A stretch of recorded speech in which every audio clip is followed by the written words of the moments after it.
Gudlavalleru engineering కాలేజీలో జరిగిన ఘటన వందల మంది ఆడపిల్లల ఆత్మ గౌరవాన్ని, రక్షణని ప్రమాదంలోకి నెట్టేసింది. ఈ ఘటన మీద కూటమి ప్రభుత్వం సిగ్గుతో తలదించుకోకపోగా ఇంకా అక్కడ ఏమి జరగలేదని జిల్లా ఎస్పీ గారితో ప్రకటన చేయిస్తా ఉన్నారంటే ఆడపిల్లల ఆత్మ గౌరవం అంటే మీకు లెక్కలేదని, ఆడపిల్లల రక్షణ మీద మీకు బాధ్యత లేదని మీ యొక్క బాధ్యత రాహిత్యమైనటువంటి ప్రకటన చాలా స్పష్టంగా తెలియజేస్తా ఉంది.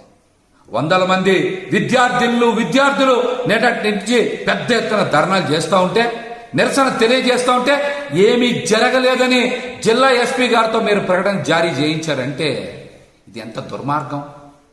అంటే సామాన్య విద్యార్థులు అయితే మీ దృష్టిలో వాళ్ళ మీద బాధ్యత ఉండదా? సామాన్య విద్యార్థులు పోరాటం చేస్తే మీరు పట్టించుకోరా? సెలబ్రిటీ మహిళ హనీ ట్రాప్ చేస్తే కాదాంబరి కాత్యాయని మీద ఉన్న ప్రేమలో 1% కూడా మీకు వందల మంది విద్యార్థుల యొక్క ఆవేదన మీద లేదా?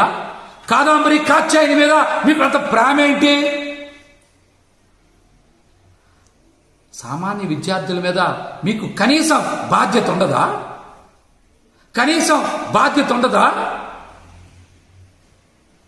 అన్యాయం ఎవరికి జరిగినా ఒకేలా స్పందించాలి. కాత్యాయని గారికి అన్యాయం జరిగితే విచారణ చేయండి. కానీ వందల మంది విద్యార్థులకు అన్యాయం జరిగితే స్పందించే తీరిదా? మంత్రి నారా లోకేష్ గారికి ట్విట్టర్ వేదికగా వారి ఆవేదనని నిన్న రాత్రి తెలియజేస్తే ఈ రోజు ఉదయం వరకు స్పందించడానికి, వారికి న్యాయం చేయడానికి నారా లోకేష్ గారికి తీరిక లేదా? విచారణ జరిపిస్తామంటున్నారు. అక్కడ వందల వీడియోలు ఇబ్బంది పడేలాగా తీశారని, అవి ఎక్కడికి బహిర్గతం కాకూడదని విద్యార్థులు పెద్ద ఎత్తున వాపోతుంటే విచారణ చేస్తామంటున్నారేంటి? ఇది మీకు అంత అర్జెంట్ అనిపిస్తలేదా?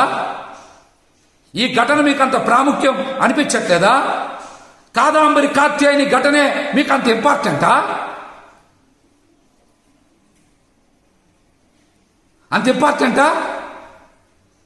వందల మంది విద్యార్థులు జీవితంతో చెలగాటం జరుగుతూ ఉంటే స్పందించే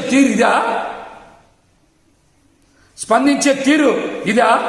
శ్రావణ శుక్రవారం నాడు వందల మంది విద్యార్థుల ఆత్మ గౌరవం తింటూ ఉంటే ప్రభుత్వం ఈ రకంగా స్పందించేది? ఈ ఘటనకి నైతిక బాధ్యత వహించి ఇంతవరకు సరైన రీతిలో స్పందించకుండా, విద్యార్థుల భద్రతని పట్టించుకోకుండా అలసత్వం ప్రదర్శించినటువంటి హోంశాఖ మంత్రి అనిత గారు ఈ ఘటనకు బాధ్యత వహిస్తూ తక్షణమే రాజీనామా చేయాలి. ఎవరైనా సరే. అదేవిధంగా పవన్ కళ్యాణ్ గారు కూడా అనేక సందర్భాల్లో ఎన్నికల ముందు మాట్లాడారు. ఆడపిల్లల వైపు కన్నెత్తి చూడాలంటే భయపడాలి ప్రభుత్వం వచ్చాక అన్నారు. ఈ రోజున మీరు చూస్తున్నారు, కూటమి ప్రభుత్వం వచ్చాక ఆడపిల్లల మీద ఎన్ని అగాత్యాలు జరిగాయో, ఎన్ని అత్యాచారాలు జరిగాయో.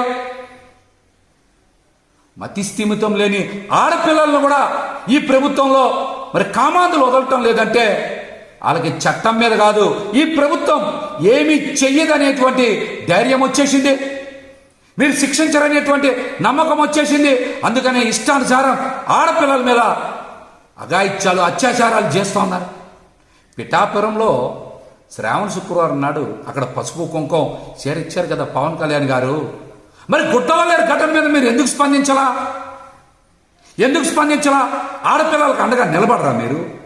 ఇష్టానుసారం అఘాయిత్యాలు చేసిన ఇట్లాంటి సీక్రెట్ కెమెరాలు పెట్టి ఆడపిల్లల ఆత్మ గౌరవాన్ని మరి రోడ్డు మీదకి తెచ్చేదాకా వాళ్ళు ప్రవర్తిస్తూ ఉంటే మీరు స్పందించరా? దీనికి కూడా మీరు స్పందించాలి, బాధ్యత వహించాలి. పదవి తీసుకొని మీరు అధికారాన్ని అనుభవించడం కాదు, బాధ్యతగా మీరు ఆడపిల్లలకి అండగా నిలబడకపోతే మిమ్మల్ని ఖచ్చితంగా ఈ రాష్ట్రంలో మహిళలందరూ కూడా బహిష్కరిస్తారని కూడా ఈ సందర్భంగా తెలియజేస్తున్నా. ముఖ్యంగా గుడ్లవల్లేరు జరిగినటువంటి ఘటన మీద రాష్ట్రంలో ఉండేటువంటి తల్లిదండ్రులు మహిళలందరూ కూడా ఒక్కసారి బలంగా గొంతుకు వినిపించాలి. ఈ ప్రభుత్వం కళ్ళు తెరిచేలాగా మీరు నిరసన తెలియజేయాలి. లేకపోతే ఈ ప్రభుత్వంలో మహిళల మీద, విద్యార్థుల మీద, అదేవిధంగా యువతల మీద అఘాయిత్యాలు పెరిగిపోతాయని కూడా ఈ సందర్భంగా తెలియజేస్తూ ఉన్నా. అదేవిధంగా జగన్మోహన్ రెడ్డి గారు కూడా మరి మహిళల రక్షణ కోసం దిశ చట్టం తెచ్చారు. దిశ పోలీస్ స్టేషన్ని ఏర్పాటు చేశారు. మీరేం చేశారు? మహిళల భద్రతని, ఆడపిల్లల భద్రతని గాలికి వదిలేసి జగన్మోహన్ రెడ్డి గారు తీసుకొచ్చినటువంటి దిశ పోలీస్ స్టేషన్ల పేరు మార్చి మహిళా పోలీస్ స్టేషన్లని పెడతా ఉన్నారు. ఇంతకన్నా మీరు చేసేది ఏమైనా ఉందా? ఏమన్నా ఉందా? పేరు మారిస్తే మీకు పేరు వస్తుంది అనుకుంటే అది పొరపాటు అవుతుంది. జగన్మోహన్ రెడ్డి గారి లాగా మీరు కూడా మహిళల రక్షణ కోసం కట్టుదిట్టమైనటువంటి ఏర్పాట్లు చేయాలి. దిశ చట్టాన్ని కొనసాగించాలి.